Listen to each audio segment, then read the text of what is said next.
யோக ஞான சித்தர் ஓம் ஸ்ரீ ராஜயோக குரு சரணம். ஒரு மனிதன் மன தூய்மை அப்படின்னு இருந்துச்சுன்னா இறைவன் உங்களுக்குள்ளே வந்துடுவார். இதுதான் உண்மையான விஷயமே. நம்ம தாடி வளர்த்தா இறைவன் வாடிஞ்சலாம், ஏன்னா அது ஆசிரமங்கள் இதெல்லாம் இருக்குது, அவங்களுக்கு அப்படி தான் இருப்பணும், அவங்க வாழ்க்கை அந்த மாதிரி. நம்ம உலக வாழ்க்கையை வளர்த்துக்கிட்டு நான் தாடியை வளர்த்துக்கிட்டு தான் இருப்பேன், முடியை வளர்க்கணும் அப்படின்னு சொன்னால் அது சாத்தியம். அதனால என்ன கிடைக்க போகுது உங்களுக்குன்னு எனக்கு தெரியல. ஏன்னா ஒன்றும் கிடைக்காது. அதனால அதுக்குன்னே அர்ப்பணம். ஓகே, ரோகி யாருமே இல்லை, குடும்பம் எதுவுமே இல்லை, நான் துறவியாக இருக்கேன் அப்படின்னா தாடி வளர்க்குறாங்க, போகிறாங்க, அந்த மாதிரிலாம் இருக்காங்க. மன தூய்மை அப்படின்றது கொஞ்சம் முக்கியம். ரொம்ப கடினம் இல்லை, கொஞ்சம் முயற்சி செஞ்சால் போதும். இந்த மன தூய்மை அப்படின்னு வந்துருச்சுன்னா இறைவன் நமக்குள்ளே இருக்கிறாருன்னு சொல்கிறாங்களே, அதை நம்ம உணர்ந்து கொள்ளலாம்.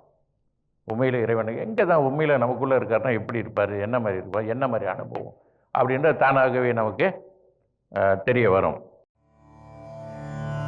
யோக ஞான சித்தர் ஓம் ஸ்ரீ ராஜயோக குரு சரணம்.